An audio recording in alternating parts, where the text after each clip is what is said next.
ETF index mutual funds నేర్చుకుని stock మార్కెట్లో రాణించాలనుకుంటున్నారా? వెంటనే ఈ నెంబర్కి కాల్ చేయండి.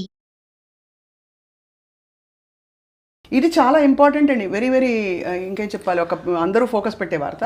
అమెరికా డాలర్ డ్రీమ్స్ మనకి గత ట్రంప్ హయాంలో చూస్తూ ఉంటే గత కొన్ని సంవత్సరాలుగా బాగా టైట్ చేశారు సిస్టమ్ని. ఇక్కడ నుంచి వెళ్ళేవారు నిజంగా అక్కడ స్థానికులకి ఎంప్లాయ్మెంట్ కల్పించే దిశగా ప్రెసిడెంట్ ట్రంప్ చాలా మెషర్స్ తీసుకున్నారు. ఇప్పుడు H1B L1 వీసా పొడిగింపు దరఖాస్తులకు మనకు తెలుసు కదా, ఫీజులు విపరీతంగా పెంచేశారు. సో H1B వీసాలు కావాలంటేనే అసలు కొత్తగా ఫైల్ చేయాలంటే చాలా పెద్ద తతంగం.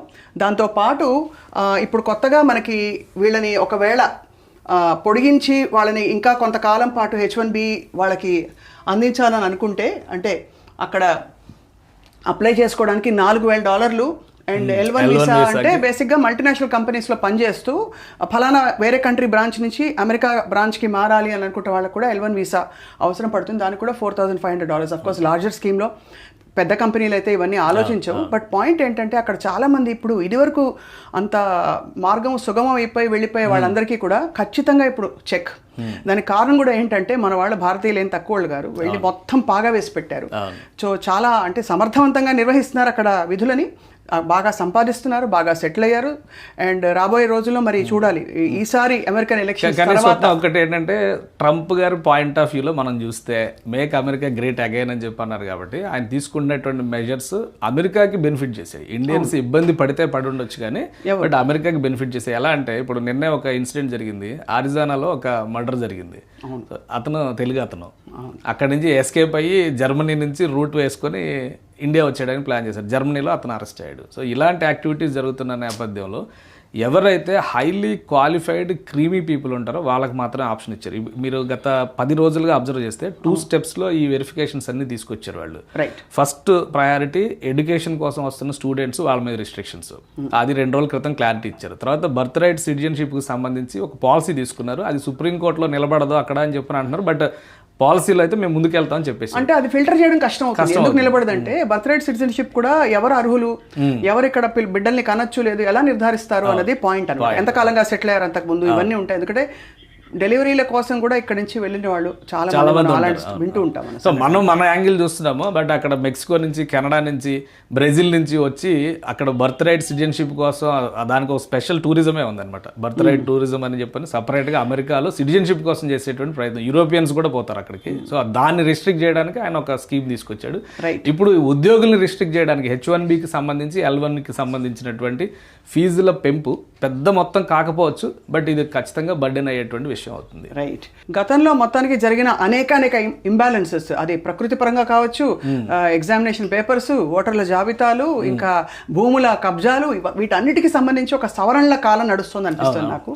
సో అలాగే పాజిటివ్గా ఉందాం. మీ అందరికీ ఒక చిన్న హితం ఏంటంటే, దయచేసి ఏదైనా సోషల్ మీడియాలో వార్త కనిపిస్తే వాస్తవం కానిది దయచేసి షేర్ చేసి ఫార్వర్డ్ చేయకండి. నిర్ధారించుకుని ఆ తర్వాత క్రెడిబుల్ న్యూస్కి మాత్రమే మీరు తావివ్వాలని చెప్పి ఆశిస్తున్నాం. మళ్ళీ రేపు కలుద్దాం.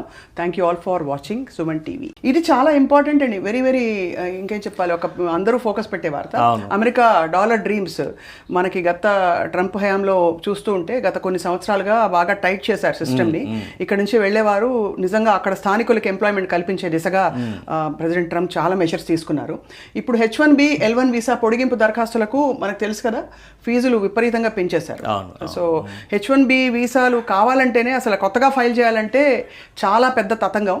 దాంతోపాటు ఇప్పుడు కొత్తగా మనకి వీళ్ళని ఒకవేళ పొడిగించి వాళ్ళని ఇంకా కొంతకాలం పాటు H1B వాళ్ళకి అందించాలని అనుకుంటే, అంటే అక్కడ అప్లై చేసుకోవడానికి $4,000 అండ్ L1 వీసా అంటే బేసిక్గా మల్టీనేషనల్ కంపెనీస్లో పనిచేస్తూ ఫలానా వేరే కంట్రీ బ్రాంచ్ నుంచి అమెరికా బ్రాంచ్కి మారాలి అని అనుకుంటే వాళ్ళకు కూడా L1 వీసా అవసరం పడుతుంది. దానికి కూడా $4,500. అఫ్ కోర్స్ లార్జర్ స్కీమ్లో పెద్ద కంపెనీలు అయితే ఇవన్నీ ఆలోచించవు. బట్ పాయింట్ ఏంటంటే అక్కడ చాలామంది ఇప్పుడు ఇదివరకు అంత మార్గం సుగమం అయిపోయి వెళ్ళిపోయే వాళ్ళందరికీ కూడా ఖచ్చితంగా ఇప్పుడు చెక్.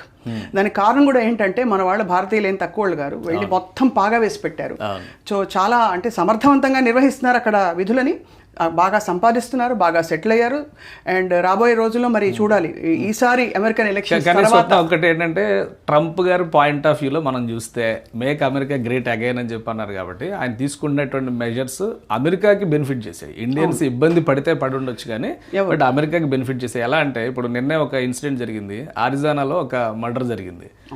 అతను తెలుగు అతను అక్కడి నుంచి ఎస్కేప్ అయ్యి జర్మనీ నుంచి రూట్ వేసుకొని ఇండియా వచ్చేయడానికి ప్లాన్ చేశారు. జర్మనీలో అతను అరెస్ట్ అయ్యాడు. సో ఇలాంటి యాక్టివిటీస్ జరుగుతున్న నేపథ్యంలో ఎవరైతే హైలీ క్వాలిఫైడ్ క్రీమీ పీపుల్ ఉంటారో వాళ్ళకి మాత్రం ఆప్షన్ ఇచ్చారు. మీరు గత 10 రోజులుగా అబ్జర్వ్ చేస్తే 2 స్టెప్స్లో ఈ వెరిఫికేషన్స్ అన్ని తీసుకొచ్చారు వాళ్ళు.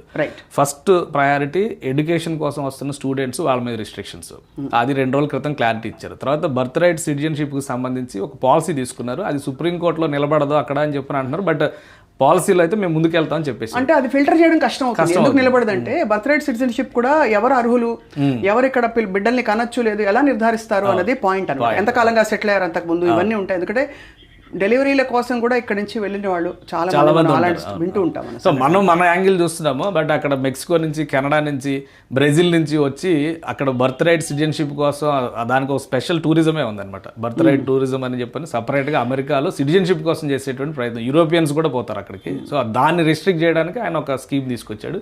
ఇప్పుడు ఉద్యోగుల్ని రిస్ట్రిక్ట్ చేయడానికి H1Bకి సంబంధించి, L1కి సంబంధించినటువంటి ఫీజుల పెంపు పెద్ద మొత్తం కాకపోవచ్చు, బట్ ఇది ఖచ్చితంగా బర్డెన్ అయ్యేటువంటి విషయం అవుతుంది. రైట్. గతంలో మొత్తానికి జరిగిన అనేక ఇంబ్యాలెన్సెస్, అది ప్రకృతి పరంగా కావచ్చు, ఎగ్జామినేషన్ పేపర్స్, ఓటర్ల జాబితాలు, ఇంకా భూముల కబ్జాలు, వీటన్నిటికి సంబంధించి ఒక సవరణల కాలం నడుస్తుంది అనిపిస్తుంది నాకు. సో అలాగే పాజిటివ్గా ఉందాం. మీ అందరికీ ఒక చిన్న హితం ఏంటంటే దయచేసి ఏదైనా సోషల్ మీడియాలో వార్త కనిపిస్తే వాస్తవం కానిది దయచేసి షేర్ చేసి ఫార్వర్డ్ చేయకండి. నిర్ధారించుకుని ఆ తర్వాత క్రెడిబుల్ న్యూస్కి మాత్రమే మీరు తావివ్వాలని చెప్పి ఆశిస్తున్నాం. మళ్ళీ రేపు కలుద్దాం. Thank you all for watching Suman TV.